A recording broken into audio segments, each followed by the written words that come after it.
पुढची महत्त्वाची बातमी आपण पाहतोय नाशिकमधून, कारण नाशिकमध्ये सलग 6व्या दिवशी गोदावरीची पूर परिस्थिती कायम आहे। दुतोंड्या मारुतीच्या कमरेपर्यंत गोदावरीच्या पुराचं पाणी आलंय। रामकुंड आणि गोदाघाटाचा परिसर पुराच्या पाण्याखाली गेलाय। गोदाघाटावरील अनेक मंदिरांना पुराच्या पाण्याचा वेढा आहे, तर अनेक लहान मंदिरं पुराच्या पाण्याखाली गेलेली आहेत।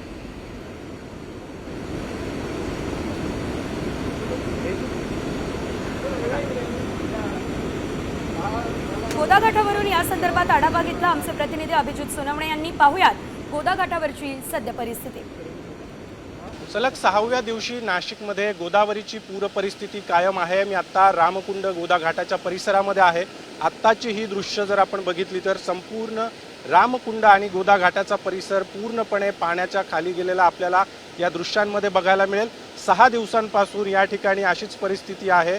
गंगापूर धरणातून 6000पेक्षा जास्त क्युसेक वेगानं गोदावरी नदी पात्रामध्ये पाणी सोडलं जात आहे आणि परिणामी संपूर्ण रामकुंड आणि गोदाघाटाचा परिसर पाण्याखाली गेल्याचं आपल्याला बघायला मिळेल।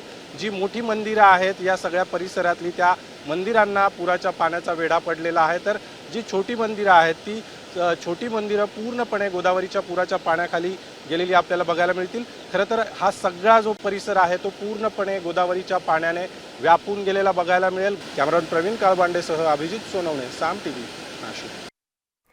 तर आजपासून